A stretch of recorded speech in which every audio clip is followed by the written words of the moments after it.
channel. So this video is saying Requiat in Pace Mikhail Sergeyevich Gorbachev. So the last head of state of the Soviet Union died just hours ago. So Mikhail Gorbachev was 91 years of age when he was called to his reward. So it marks the passing of an era. Most former Soviet republics have already had their last Soviet era ruler die. And Gorbachev was a reformer. He was a believing communist, but he thought there should be a more humane, reformed communism, and that would make it more durable. It was reform that you may preserve, like Lord Thomas Babington Macaulay's dictum. However, his reforms went so far, the system became untenable. He tried to backpedal a bit, but by then it was too late. He had taken on a momentum of its own, and more radical reform was pushing through a complete transition to capitalism. What he wanted was a sort of blended system like they had in the early 1920s, like the NEP. So that is Mikhail Gorbachev. So I have to go into a bit of background about him. So he's born near Stavropol in southern Russia, not far from the Ukrainian border. It was the Soviet era. He's born into a poor farming family, and indeed his grandparents had been serfs, as in unfree laborers. So he sees the education opportunities proffered to him by the Soviet system, and he was a fervently believing communist. It was difficult not to be, because of course there was full spectrum communist propaganda, incessantly bombarded with this in the classroom, on the radio, if you had one, which very few people did back then, in newspapers, in books, in the theatre, in the cinema, everywhere. And then his village was briefly occupied by the Germans in the Second World War.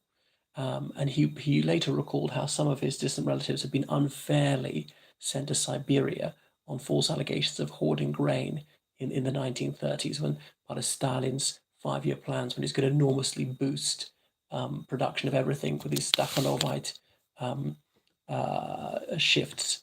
Yes, so it's said that Mikhail Gorbachev was shocked and horrified by Putin's war of illegal aggression against Ukraine, and so much for brotherly relations between them. But I'm not sure he dared to voice this. And he's much castigated, Mikhail Gorbachev. He made a suitable whipping boy and scapegoat for the subsequent presidents of Russia, for Boris Yeltsin, for Vladimir Vladimirovich Putin, for Dmitry Medvedev, and so on. So Gorbachev, he rose through the ranks of the communist nomenclatura. He was at Moscow State University shortly after the Second World War. And during that time, he had only one pair of trousers.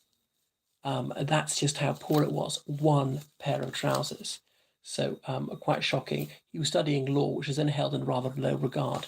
Engineering was the thing to do because they were trying to industrialize, rebuild the country after the devastation of the Second World War.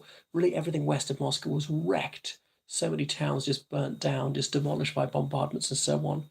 Wanted to build more factories, wanted to build up more armaments, improve agriculture. Anyway, so he rose through the ranks in his hometown. He married Raisa.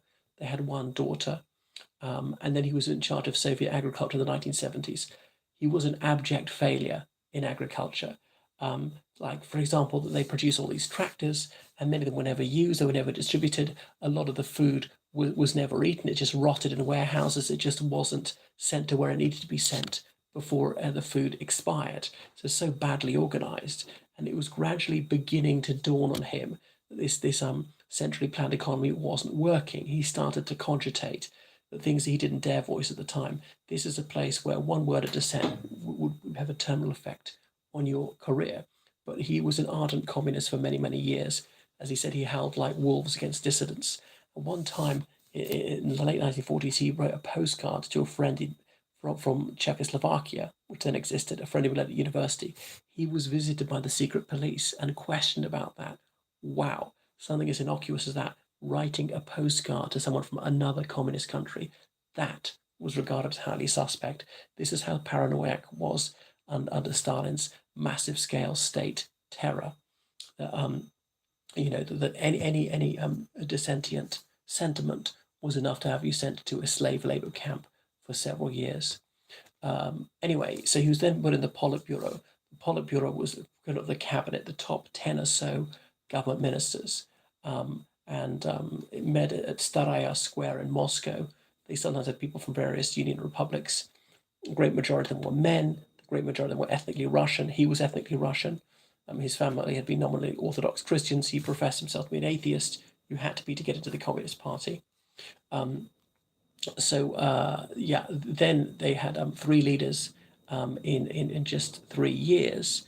So then they elected Mikhail Gorbachev as chairman of the, general secretary of the Central Committee of the Presidium of the Communist Party of the Soviet Union.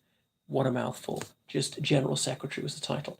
Everybody knew he was the head honcho, even though officially he wasn't actually the head of state. So as US President Ronald Reagan quipped, Soviet leaders kept dying on him. So at 54, he was considered youthful, being a gerontocracy up until this time, and Putin's making it into one again. And it's bizarre the way it's going to come full circle. Obviously, the Soviet economy buoyed up by high oil prices in the 70s. The late 70s was the best time of the Soviet Union.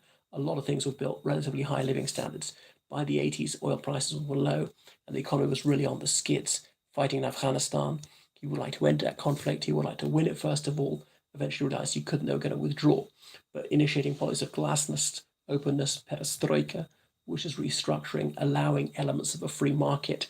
People, vegetables they'd grown in their cabbage patches, they could start to sell those, and thought that, beyond not just personal effects, some small-scale free enterprise wasn't harmful to society. So beginning to question Marxian principles, and then even addressing the Communist Party Congress to say the idea that in Moscow we can decide how much of everything's got to be produced where is insane. That we're going to produce this many pairs of socks of these sizes, of these colours, and this factory will make this many of them, and that we send to these shops and all that.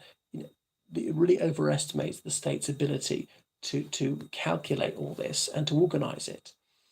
So just leave it to the market, and that's what they started to do. But he eventually he allowed other political parties, he allowed freedom of expression. He released the political prisoners, of which there were tens of thousands, even in the late 1980s. And then he said, no more Brezhnev doctrine. He said, we're going to have the Sinatra doctrine. I did it my way. These other communist countries, they can find their own path of socialism. Poland, Romania, East Germany, and so forth. They can plough their own furrow. We're not going to impose our ideology from Moscow. We're no longer going to be occupying them against their will. And so when he visited East Germany in the summer of 1989, Gorby, the young East Germans hailed him. And there was obviously, there were green shoots of freedom in China, obviously drowned in blood at Tiananmen Square. So he wouldn't intervene to save these deeply unpopular communist dictatorships in Eastern Europe. So and by the end of 1989, they'd all gone. The Berlin Wall was down. People were no longer going to be imprisoned in the Eastern Bloc. So then it came to the summer of 1991, and he's beginning to think that these reforms had gone too far. They're out of control. Could he row back on some of these? But other reformers are determined to railroad it through. And then when he took his customary holiday to the Black Sea in the summer of 1989, that August, I recall it distinctly. And then the State Committee for the Emergency Situation declared that Comrade Gorbachev has been taken ill, has been relieved of all his duties with immediate effect, and that they were taking over. They were reactionary communists making a last-ditch attempt to save the communist system. But Gorbachev, he later managed to go on television saying he's not remotely ill, he's perfectly in command of his faculties, and he continues to rule on. And there were huge protests on the streets of Moscow. That's when Boris Yeltsin, who was the president of the Russian Federation, stood in a tank outside the White House in Moscow and said, no, we're not going to be ruled by a dictatorship anymore. And the Kustas, they killed just 3 people before they crumbled. They were all arrested. One of them committed suicide. They all got short jail sentences. Gorbachev flew back into Moscow, but he was no longer the man of the moment. The hero of the hour was Boris Yeltsin, because Yeltsin was in charge of Russia, not the Soviet Union, Russia inside the Soviet Union. But it was soon that Gorbachev's time was past. He'd signed these various treaties to limit armaments with the Americans, so that he then stepped down on New Year's Eve, 1991. And the Soviet Union was dissolved because immediately after that, the other Union republics, Ukraine, Armenia, so on, Moldova, they all declared their independence in the days after that. Because the few years beforehand, the 3 Baltic states, Latvia, Lithuania, and Estonia, had been pushing for it. because they're in August 1989 they formed a human chain from Latvia through Lithuania, so sorry, from Estonia through Latvia to Lithuania, to remember the Molotov-Ribbentrop Pact, when the Soviet Union and the Third Reich had agreed these countries be invaded and forced into the Soviet Union. So they've been allowed to go free. But Gorbachev is not so well remembered or liked in Azerbaijan because of the 20th of January massacre in 1991, and they blame him for causing that Nagorno-Karabakh conflict to start. So he stood down, and he was personally incorruptible, and people always rail against him. He's denounced, people have besmirched his reputation, but there was no defalcation by him. He lived modestly after that time. He went around the world, he made monies on the international lecture circuit, he sold his books and so on. He was the toast of some high Russian society in London, for example, attending some of their balls, because he gave them freedom. He allowed them to leave the country in free expression, and he allowed them to make an awful lot of money. But Boris Yeltsin, who came along, who'd also been a reformer, an ally of his, eventually a critic of his, that Gorbachev was not going far enough. And he's the one who really made some big mistakes and was perhaps feeble and allowed various very valuable state assets like oil fields to be sold off for a fraction of their true value, because the same KGB thugs who terrorized the population for 70 years in the name of communism then started doing it in the name of capitalism and buying off these publicly owned assets for just an infinitesimally small amount, and because their heavies controlled the room where the auction was. And so that's how some people became stinking rich overnight. But it suited Yeltsin to try and lay all the blame on Gorbachev instead of taking it himself, because he was the one in command when these things were sold in the 1992 and thereafter. So that is Gorbachev. His wife died in 1999, and he's increasingly castigated. I said to a Kazakh colleague, he's quite unpopular. He said, no, I think we can say very unpopular.